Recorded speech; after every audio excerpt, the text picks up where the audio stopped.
കോഴിക്കോട് കോർപ്പറേഷന്റെ കെടുകാര്യസ്ഥത അക്കമിട്ട് നിരത്തി audit report. കോർപ്പറേഷന്റെ കഴിഞ്ഞ വർഷത്തെ ധനവിനിയോഗം, ബാങ്ക് ഇടപാടുകൾ എന്നിവ സംബന്ധിച്ചുള്ള പിഴവുകൾ ചൂണ്ടിക്കാട്ടിയാണ് റിപ്പോർട്ട് തയ്യാറാക്കിയിരിക്കുന്നത്. മുൻപ് നടന്ന ഫണ്ട് തട്ടിപ്പിന് സമാനമായ സാഹചര്യങ്ങൾ ഇപ്പോഴും ഉണ്ട് എന്നാണ് ഓഡിറ്റ് റിപ്പോർട്ടിൽ നിന്ന് വ്യക്തമാക്കുന്നത്. ഓഡിറ്റ് റിപ്പോർട്ടിന്റെ പകർപ്പ് ജനം ടിവിക്ക് ലഭിച്ചിട്ടുണ്ട്. ഗോകുൽ കെ വേണുഗോപാൽ ചേരുന്നു കൂടുതൽ വിവരങ്ങളുമായി. ഗോകുൽ, ഈ ഒരു ഘട്ടത്തിൽ കോഴിക്കോട് കോർപ്പറേഷന്റെ കെടുകാര്യസ്ഥത വ്യക്തമാക്കുന്ന ഓഡിറ്റ് റിപ്പോർട്ടാണ് പുറത്തേക്ക് വന്നിരിക്കുന്നത്.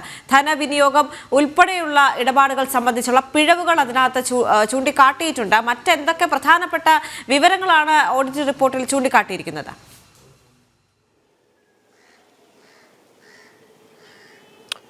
പ്രധാനമായിട്ടും ഈ ബാങ്ക് സ്റ്റേറ്റ്മെന്റുമായി ബന്ധപ്പെട്ട കാര്യത്തിലാണ് ഓഡിറ്റ് റിപ്പോർട്ടിൽ പ്രധാനമായും പരാമർശമുള്ളത്. അതായത് കോഴിക്കോട് കോർപ്പറേഷൻ 46 ബാങ്ക് അക്കൗണ്ടുകളാണുള്ളത്. ഈ 46 ബാങ്ക് അക്കൗണ്ടുകളും നേരത്തെ പഞ്ചാബ് നാഷണൽ ബാങ്കിലായിരുന്നു. ആ സമയത്താണ് അവിടെ മാനേജറായിരുന്ന വ്യക്തി 19 കോടിയോളം രൂപ ഈ 46 ബാങ്ക് അക്കൗണ്ടിൽ നിന്നും എടുത്ത് കടന്നു കളഞ്ഞ ഒരു സാഹചര്യം ഉണ്ടായത്. ആ വർഷം നടന്ന ഓഡിറ്റിൽ ഈ പഞ്ചാബ് നാഷണൽ ബാങ്കിലെ അക്കൗണ്ടുകൾ മറ്റ് ബാങ്കിലേക്ക് മാറ്റണമെന്നൊരു പരാമർശം നടത്തിയിരുന്നു.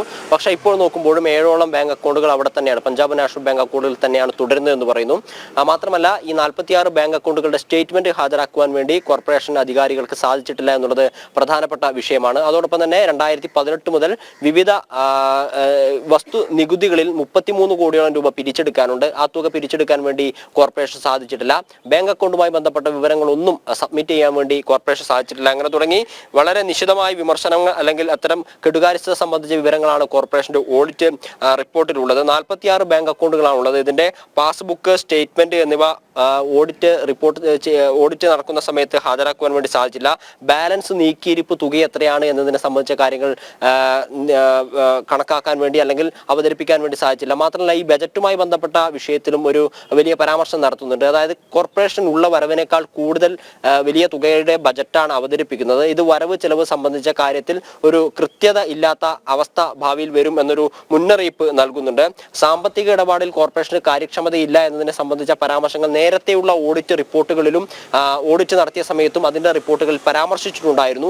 ഇത്തവണയും അതേ കാര്യം തന്നെയാണ് ആവർത്തിക്കുന്നത് എന്നുള്ളതാണ് ഇതിലെ പ്രധാനപ്പെട്ട കാര്യം. ഇത്തരത്തിൽ രൂക്ഷമായ അല്ലെങ്കിൽ വലിയ ഒരു കേരളത്തിലെ ഏതെങ്കിലും ഒരു കോർപ്പറേഷൻ ഇത്തരത്തിലുള്ള ധനവിനിയോഗം സംബന്ധിച്ച കെടുകാര്യസ്ഥത ഏതെങ്കിലും ഒരു കോർപ്പറേഷൻ ഉണ്ടോ എന്ന് ചോദിച്ചു കഴിഞ്ഞാൽ ഇല്ലാത്ത രീതിയിലുള്ള സാഹചര്യങ്ങളാണ് കോഴിക്കോട് കോർപ്പറേഷൻ ഉണ്ടായിക്കൊണ്ടിരിക്കുന്നത്. കാരണം മുൻ വർഷങ്ങളിൽ ഉണ്ടായിരുന്ന അതേ വീഴ്ചകൾ വീണ്ടും ആവർത്തിക്കുന്ന പ്രവണതയാണ് അവിടെ കാണാൻ സാധിക്കുന്നത്. അത് പരിഹരിക്കാൻ ആവശ്യമായിട്ടുള്ള നടപടികളൊന്നും ഈ കോർപ്പറേഷന്റെ ഭാഗത്തുനിന്ന് ഉണ്ടാവുന്നില്ല എന്നുള്ളതാണ് പ്രധാനപ്പെട്ട കാര്യം. അതോടൊപ്പം മറ്റൊന്ന്, ഈ ഗുണഭോക്തൃ വീതം, ഓരോ പദ്ധതിയുമായി ബന്ധപ്പെട്ട ഗുണഭോക്തൃ വീതം ആളുകളിൽ നിന്ന് വാങ്ങുന്നത് ഈ കോർപ്പറേഷൻ ജീവനക്കാർ തിരിച്ച് കോർപ്പറേഷനിലേക്ക് അടയ്ക്കാത്ത ഒരു സാഹചര്യം ഇവിടെയുണ്ട്. കെ സ്മാർട്ട് നിലവിൽ വന്നിട്ട് അതിന്റെ പ്രവർത്തനങ്ങൾ കാര്യക്ഷമമായി നടപ്പിലാക്കാൻ സാധിക്കുന്നില്ല എന്നൊരു പരാമർശം അവിടെ വെക്കുന്നു. പരസ്യ നികുതി ഇനത്തിൽ 9.65 ലക്ഷം രൂപ കൂടി പിരിച്ചെടുക്കാനുണ്ട്. 2018 മുതൽ തന്നെ ഉള്ളതാണ് ഈ നികുതി പിടിച്ചെടുക്കാനുള്ളത്. ഇത്തരത്തിൽ അക്കൗണ്ട് സ്റ്റേറ്റ്മെന്റുകൾ ഒന്നും കാര്യക്ഷമമല്ല, കൃത്യമല്ല എന്ന രീതിയിലുള്ള പരാമർശങ്ങളും വിമർശനങ്ങളുണ്ട്. അങ്ങനെ നിരവധി വിമർശനങ്ങളാണ് അല്ലെങ്കിൽ കെടുകാര്യസ്ഥത സംബന്ധിച്ച കാര്യങ്ങളാണ് ഈ ഓഡിറ്റ് റിപ്പോർട്ടിൽ ചൂണ്ടിക്കാട്ടിയിട്ടുള്ളത്. കഴിഞ്ഞ ദിവസം BJP കൗൺസിലർമാരൊക്കെ ഈ വിഷയത്തിൽ വരുന്ന കൗൺസിൽ യോഗങ്ങളിൽ പ്രതിഷേധം സംഘടിപ്പിക്കാനുള്ള തീരുമാനം എടുത്തിട്ടുണ്ട് എന്നൊരു കാര്യം നമ്മളെ അറിയിച്ചിട്ടുമുണ്ട്. ദേവിക.